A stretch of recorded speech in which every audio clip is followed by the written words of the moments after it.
Bem-vindos a mais um Giro Sindical. Este programa é uma parceria entre o DIEESE e o SINDIC-CT. DIEESE é o Departamento Intersindical de Estatística e Estudos Socioeconômicos e SINDIC-CT é o Sindicato Nacional dos Servidores Públicos Federais da área de Ciência e Tecnologia no setor aeroespacial. Este programa tem o prazer de receber o engenheiro Amaury Montes, ele que é aposentado do INPE, do Instituto Nacional de Pesquisas Espaciais, e consultor do SINDIC-CT. O tema da nossa conversa aqui hoje vai ser o Programa Espacial Brasileiro. Amaury, bem-vindo, obrigada por aceitar nosso convite. Bom, muito obrigado, eu agradeço a oportunidade de estar aqui hoje. A imagem de programa espacial ela é muito relacionada às disputas geopolíticas e, sobretudo, a gente tem um histórico muito longo do século XX, que foi a Guerra Fria. Quem tinha mais desenvolvimento no setor espacial tinha mais tecnologia e, consequentemente, mais poderio militar. Como que é essa articulação civil e militar no programa espacial brasileiro? Alguns historiadores falam uma coisa muito interessante. Eles falam que a lua de mel entre a humanidade e a tecnologia começou com a invenção da locomotiva a vapor. E essa lua de mel veio durante mais de século, e essa lua de mel entre tecnologia e a humanidade acaba no dia 6 de agosto de 1945 com a bomba de Hiroshima. Então, a humanidade tem que realmente saber usar esse tipo de tecnologia. No caso do programa espacial, ele é um grande indutor de tecnologia, tanto na área civil, trouxe grandes progressos aqui para o nosso planeta, em comunicações, hoje nós temos o celular, o WhatsApp, como na área militar. Você faz lançamentos de mísseis com alta precisão e tudo mais, né? Então, o que nós vemos aqui no programa é o seguinte: o Brasil tem que crescer em termos de tecnologia e inovação. Ele tem que ser um player nesse sentido. E claro que isso vai se refletir também na área de defesa. O Brasil tem a área de defesa, as Forças Armadas, definidas na Constituição. Eles têm uma missão constitucional. E hoje você não faz defesa sem ter a alta tecnologia participando. Eu vejo, por exemplo, no caso do programa espacial, a área de monitoramento, é uma coisa muito importante, tem a área de vigilância militar, de alvos militares. Você se lembra que nós tivemos aí, antes da pandemia, manchas de óleo que chegaram nas praias brasileiras. O assunto acabou sendo obscurecido pela pandemia. E a Marinha é preocupada. Até hoje não sabemos quem jogou aquelas manchas de óleo. Quer dizer, isso é uma questão gravíssima. Vieram estragar aqui as nossas praias. Uma vigilância do território brasileiro e do Novo Oceano Atlântico são fundamentais na área militar. E a guerra cibernética e uma série de outras coisas. Eu acho que investir em tecnologia vai ser necessariamente investir também em tecnologia na área de defesa. Eu não vejo isso um problema. O que seria um problema seria a venda de produtos na área de defesa. Isso aí, sim, o comércio internacional de armas é uma coisa que o Brasil já participou e não deve participar mais. Mas crescer a nossa área de defesa, eu vejo uma coisa boa. E temos que fazer um acordo com os militares para fazer um programa único que traga os benefícios que nós esperamos. O que são os produtos de um programa espacial brasileiro? Só para a gente dar um pouquinho mais de concretude. Você falou de monitoramento, de lançador de satélites, você falou também. O que eu vejo realmente é o seguinte: além dos serviços que um satélite pode fornecer, como monitoramento, como, por exemplo, no caso civil, você não apenas vê o desmatamento da Amazônia, mas você pode fazer previsão de safras, você pode fazer planejamento urbano. O Brasil tem uma demanda grande por satélites de alta resolução, né? E na área militar, como eu estava falando, na questão de vigilância, você também cria empresas de alta capacidade tecnológica que podem participar de outros programas.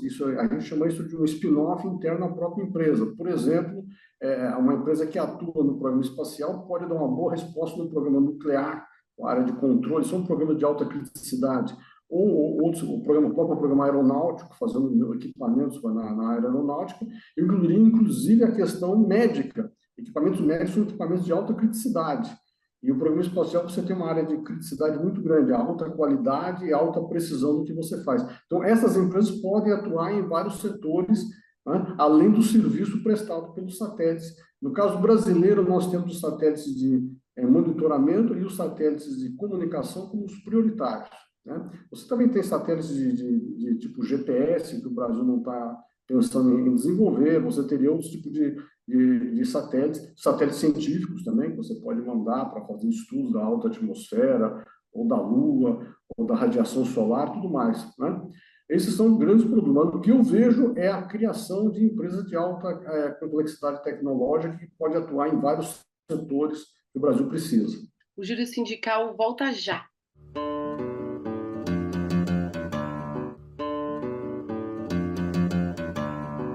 O Giro Sindical está de volta e este programa recebe o engenheiro Amaury Montes, e a nossa conversa aqui é sobre o Programa Espacial Brasileiro e sobre toda a potencialidade que ele tem. Amaury, o Brasil ele tem uma balança comercial deficiente, sobretudo nas partes de média e alta intensidade tecnológica, ou seja, nós exportamos produtos com baixo valor agregado e importamos produtos com mais alto valor agregado, falando da indústria. Mas isso também é bastante característico em geral. E a gente tem honrosas exceções, que é o setor aeronáutico, por exemplo, pela existência da gloriosa Embraer, que ainda está no Brasil e não foi vendida, né, como se tentou. Então, eu queria te perguntar se a revitalização do Programa Espacial Brasileiro e uma moldagem, um desenho que ele possa vir a adquirir, ele pode ajudar a gente mudar esse quadro do Brasil depender menos de tecnologia, de alta tecnologia do exterior.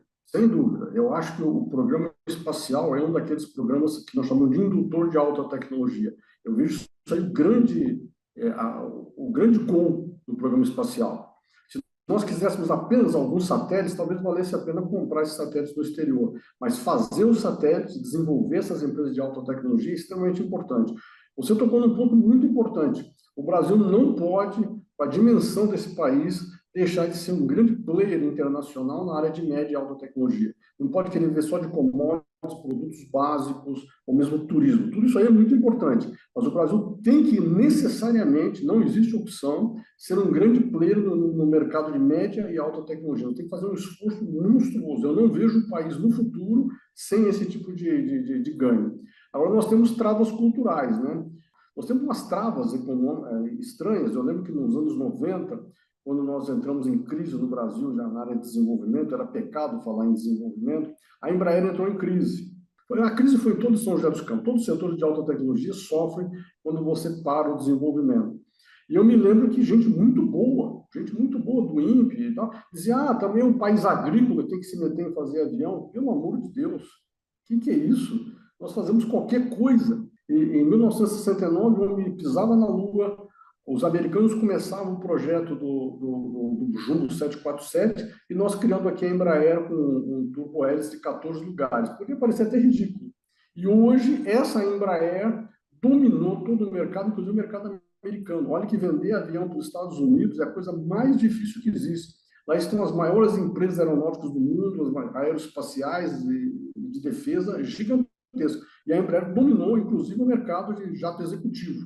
Isso aí mostra que nós somos capazes de vender qualquer coisa em qualquer lugar do mundo. Não há razão para aquilo. Por quê? Não poderíamos vender. Não é?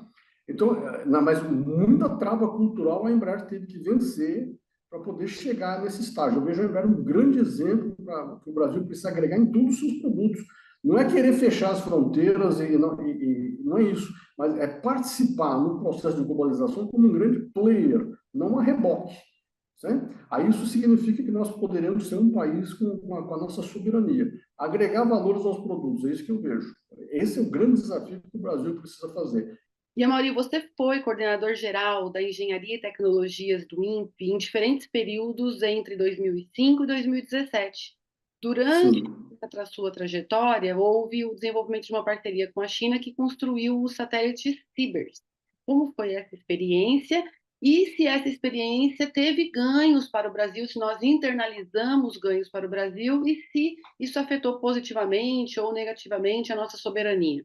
Nos anos 90, final dos anos 80, nós paramos com todo o desenvolvimento do Brasil. Com a década de 90, veio um paradigma que eu sempre considerei equivocado, que os projetos endógenos eram uma perda de tempo, o capital internacional viria, bastaria você estabilizar a economia, cruzar os braços, que o capital internacional viria trazer toda a tecnologia que existe no mundo. Isso não aconteceu. Tá? Nós vimos o crescimento Claro, você para de produzir no próprio país, o crescimento do desemprego muito grande nos anos 90, um crescimento muito grande da dívida, nós saímos de 33% do PIB e fomos a 60% em 4 anos, a taxa Selic, que hoje está em 13,25%, naquele tempo chegou a 49%, Tal. Nesse período, foi um período muito decepcionante, foi um período que tudo entrou em crise, né? O São José dos Campos foi a cidade que teve o maior número de desempregados de alta qualificação que a gente podia encontrar. E eu também saí do INPE. Eu estava muito frustrado que no INPE a gente não conseguia fazer nada, tudo parado, né? Não havia recurso, não havia dinheiro nem para manter os laboratórios ativos. Quando começa o governo Lula, em 2003, eu encontro o diretor do INPE. Ele falou: Mauri, eu estou querendo fazer uma política industrial no INPE, retomar o programa de satélites, uma coisa para valer. Eu topei o desafio, voltei em 2003, e naquele momento nós começamos uma nova geração de satélites Sibers. Já tinha os Cibers 1 e 2, que nós participamos, né, nos anos 90, mas a participação brasileira era muito pequenininha, muito pequenininha.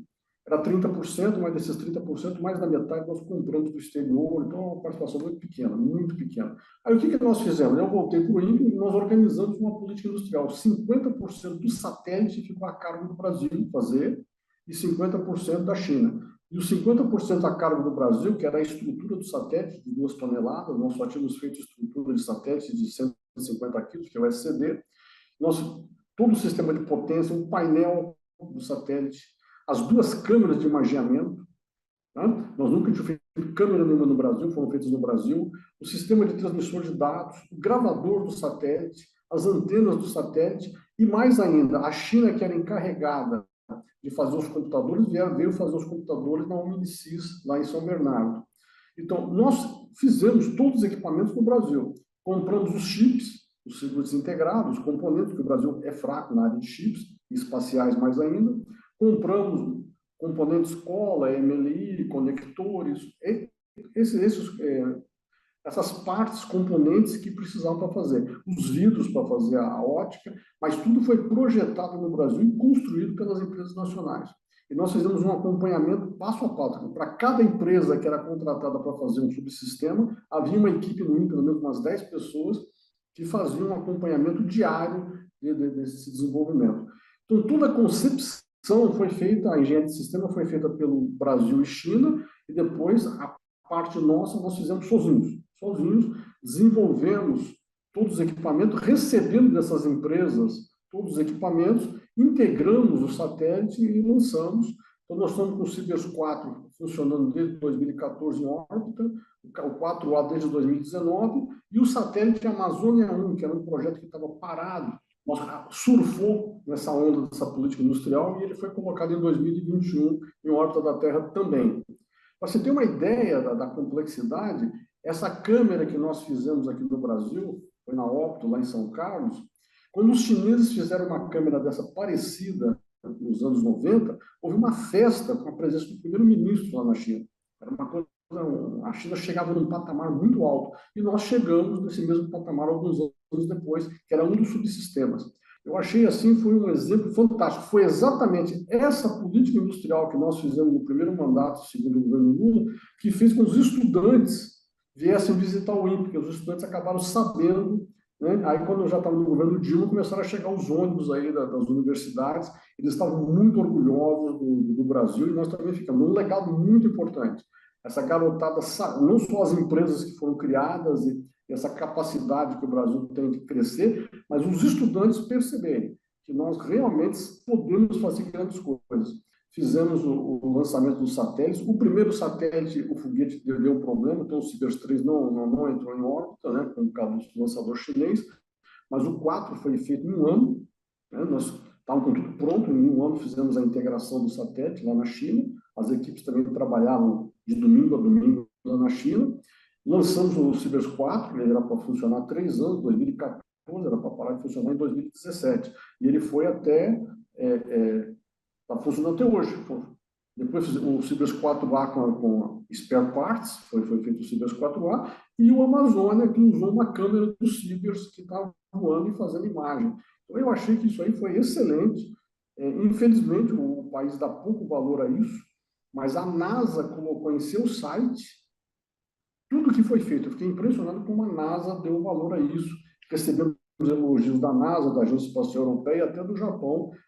Teve um francês que chegou a me dizer: é inacreditável o que vocês fizeram, e assim, um país que a gente não acreditava que pudesse fazer uma coisa desse porte, junto com a China do outro lado do planeta. É um legado que fica e nós estamos hoje no programa espacial na área de plataformas e cargas úteis, que é o que o INPE se dedica, pelo que cabe a ele. Muito bem, muito bem. O Giro Sindical vai fazer o intervalinho e volta já.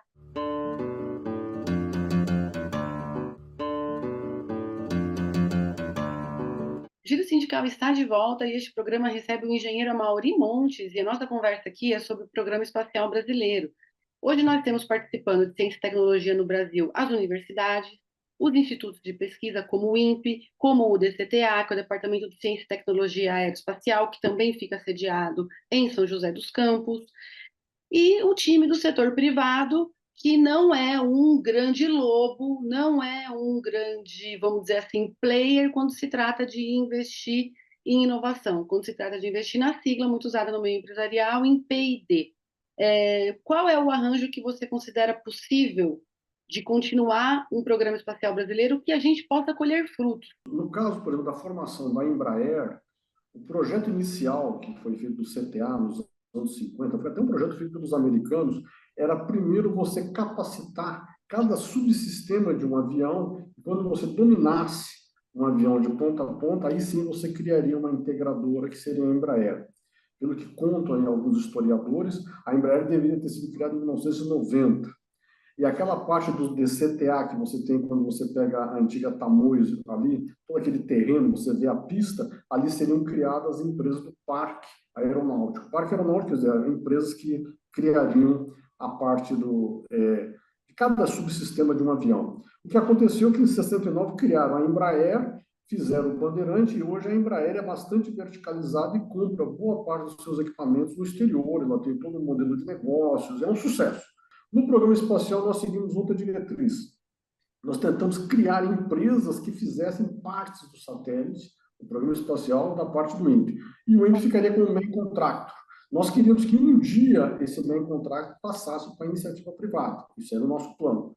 Todo o programa espacial poderia ser feito, pelo menos, por uma empresa main contractor e empresas agregadas. Só que isso tem que ser devagar. Era preciso uma maior maturidade. Hoje, nós já temos empresas se candidatando a main contractor. Tudo bem. E, inclusive, o governo já está contratando essas empresas, né? Foi contratada recentemente, o próprio Ministério da Ciência e Tecnologia colocou um certo recurso nessas empresas. Tudo bem. Já existe uma certa maturidade que possa ser feita. Só que os órgãos do governo que vão fazer o acompanhamento precisam ser muito rigorosos com isso. Nessa política industrial que nós fizemos aí no INPE, nós pegamos muito pesado com as empresas. Fizemos auditoria de qualidade o tempo todo, reuniões em cima, revisões de projetos assim, que eram muito pesadas, a um ponto que no final da política industrial os empresários falaram, poxa, mas você é chato, hein? Mas tem que ser, porque era um desafio grande. Então, é preciso que o governo tenha, e aí é uma questão de falta de recurso humano, porque nós temos hoje uma falta de recurso humano no governo muito grande, mas é preciso que equipes do governo, seja da FINEP que está financiando, deveria talvez pegar apoio do INPE para fazer um acompanhamento para que esse main contrato faça a sua função. Você não pode simplesmente contratar um main contrato que vai para casa dormir e acha que tudo vai funcionar, porque aí vai depender muito da força que você colocar em cima desse main contrato. É possível esse arranjo. Eu acho que nós estamos com um satélite, parece que na faixa de 150 quilos que foi contratado por um main contrato, e temos ainda a continuação com a cooperação com a China, que o INPE vai usar a plataforma multimissão. Essa plataforma já está desenvolvida, ela vai ser comprada na indústria brasileira, com algumas adaptações. E o radar de abertura sintética vai ser fornecido pela China. Missões menos arriscadas, missões mais que nós temos uma maturidade maior, você põe na mão do main contract. Missões de maior risco, o INPE ainda deveria atuar como main contract. Embora haja, pelo que eu ouvi dizer, questões jurídicas aí, que eles não querem que o INPE seja mais main contract. Toda aquela política industrial que nós fizemos, eu ouvi dizer que isso aí tem uma questão jurídica, que eles não querem que o INPE faça mais isso. Né? Ouvi dizer, eu não fui atrás para verificar com bastante detalhes, esse tipo de coisa. O Brasil precisa adquirir, além da capacidade de câmeras óticas, que nós já adquirimos, também um radar de abertura sintética. Isso aí caberia o INPE fazendo o desenvolvimento desse tipo de coisa. E, Amaury, com vistas ao que o governo federal na figura do presidente, na figura de vários ministros, tem falado recorrentemente que a necessidade de reindustrializar o Brasil ou de promover uma nova industrialização, aparecem até termos novos no debate, mas que querem dizer, todos eles, que a gente precisa ter mais indústria e ter mais indústria de mais alto valor agregado também, né? Sim. Seja o órgão público, um instituto como o INPE, atuando como esse main contractor, que seria um contratante principal, né? Ou passando isso para a iniciativa privada e o INPE fazendo um monitoramento, fazendo a gestão da qualidade, você acha que hoje os nossos institutos eles estão suficientemente equipados com recursos humanos, com servidores, ou eles também precisariam ser reforçados com vistas a fazer uma política industrial, seja ele fazendo a indução, ou seja ele fazendo diretamente parte do trabalho? Sem dúvida, eu acho que nós estamos totalmente descapacitados. Nós tivemos no INPE uma geração, que foi a minha geração, que praticamente, que vem dos anos 80 fazendo a parte espacial, que aposentou, né? E nós temos um instituto muito enfraquecido, muito enfraquecido. No caso do INPE, eu reclamava de duas coisas: a falta de recursos humanos e um plano de carreira inadequado. Nos anos 80, nós tínhamos um plano de carreira muito bom no INPE, era um plano de carreira de pesquisador, tradicional, como universitário, que você faz o mestrado, doutorado e publicações, né? E tinha um plano de carreira de engenheiro de desenvolvimento. Eu segui essa carreira, desenvolvimento júnior, depois pleno, tinha vários níveis de pleno, e até o sênior. Eu fui até, por exemplo, sênior 3, já nos anos 90. Essa carreira foi extinta em 1994. E aí pegaram todo esse pessoal da área de engenharia do INPE e colocaram como tecnologista, uma palavra horrível, a reboque da carreira de pesquisador. E a gente vem vindo, fazendo programas, fazendo a mesma política industrial que nós fizemos, muita gente se sacrificou, porque o indivíduo largou pós-graduação, largou a parte de graduação, que é importante para poder fazer satélite. Então, nós precisamos de duas coisas. Primeiro, reequipar os institutos, estão totalmente sem condições mínimas de fazer qualquer coisa, tanto na área de pesquisa quanto na área de tecnologia. Mas seria interessante um plano de carreira em que você definisse, você vai fazer essa carreira, por exemplo, na área de tecnologia e inovação, não é proibido fazer titulação, não é isso, mas ela não é essencial. O que é essencial são outros critérios que tinha naquela época, eram patentes, gerenciamento de programas internacionais, estágios no exterior, tudo isso aí contavam para você crescer na carreira. E na carreira acadêmica, não, mestrado, doutorado, publicações, currículo Lattes, como eu vejo. Nós temos já uma inadequação. As pessoas lá na época da política industrial, algumas pessoas deixaram de participar da política industrial, foram fazer doutorado, depois voltaram correndo. Foram fazer o doutorado só porque a titulação vale salário, né? Então, nós temos que aproveitar, não apenas reequipar o INPE e o CTA para poder estar muito minguados, mas dar uma rediscutida nas diretrizes, no perfil que nós vamos contratar. Se vamos contratar pesquisadores, vamos contratar engenheiros de tecnologia. Vamos supor que o governo Lula resolvesse mandar emissários, emissárias, e lhe perguntar: olha, quais são suas sugestões, Amaury, para a gente fazer um programa espacial brasileiro que gere emprego, que implique em ganhos de soberania, que reforce os nossos institutos, que coloque o Brasil um passo à frente na questão da indústria e todos os outros problemas que a gente tem, que não são poucos, né? A gente está falando aqui de uma ciência que produz também redução de desigualdade social, uma ciência que produz aquilo que a gente precisa emergencialmente. Eu diria para ele o seguinte: nós precisamos, em nível mais alto, de uma estratégia de alta tecnologia, de média e alta tecnologia para o país. Nós precisamos estabelecer uma estratégia que não é fácil, porque você começa a fazer alta tecnologia no Brasil de uma maneira geral, você bate em interesses internacionais, porque o mundo já colocou o Brasil como um player de segunda categoria. Você não ser fornecedor de matéria-prima, pronto, fica quietinho aí. Então já não é fácil. Por isso tem que estudar bem o comércio exterior, ver os nichos que nós podemos ter para estabelecer uma estratégia. E o programa espacial teria que estar alinhado com essa estratégia. O que eu sugeri uma vez aqui, há muitos anos atrás, quando o Mercadante era ministro da Ciência e Tecnologia, eu falei com ele que nós precisamos criar no São José dos Campos um centro espacial. Porque o que aconteceu com o nosso programa espacial? Quando ele foi ser criado a MECB em 1980, isso foi discutido, porque nós tínhamos uma parte do INPE fazendo o programa espacial, mas a outra parte comprometida com outras coisas. e uma parte do CTA fazendo um programa espacial, e a outra parte fazendo outras coisas. Então, nós sofremos muito com isso. Então, a criação de um centro espacial, como existe na Índia, tem vários centros espaciais, você cria um centro espacial para desenvolvimento de satélite, né? E aí o pessoal que está ali vai entrar como engenheiro para desenvolver satélite. Se você for à NASA hoje, por exemplo, mas a NASA sempre foi assim, 80% do pessoal da NASA são engenheiros de desenvolvimento e 20% é o pessoal de ciência acadêmica. Então, esses engenheiros da NASA, hoje está na NASA, amanhã você procura, ele está na Boeing, depois você procura, ele está na Lockheed, depois ele volta para a NASA. Eles estão no mundo da engenharia. O cientista diz lá no início da fase o que ele quer, até esse telescópio de James Webb, o cientista diz o que ele quer, a área de tecnologia e inovação da NASA, junto com o setor empresarial, faz, coloca a nave espacial lá em Marte. Aí volta de novo o pessoal de ciência para fazer aquilo e usar, que é a função do cientista. São geólogos, são pessoal de astrofísica, etc, etc.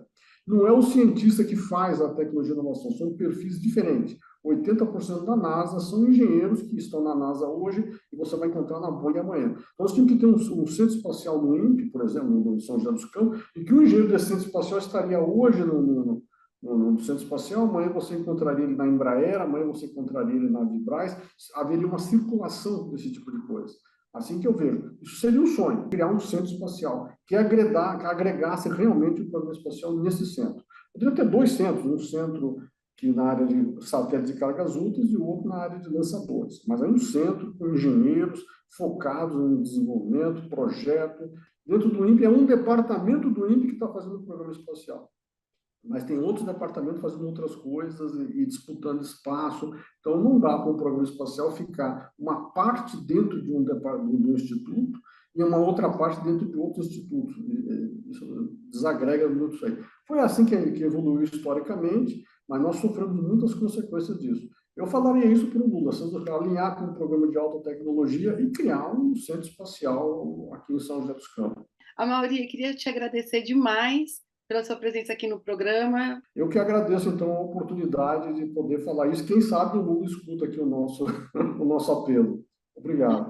Obrigada a todos vocês que nos acompanharam até aqui e seguimos até o próximo Giro Sindical. Tchau, tchau.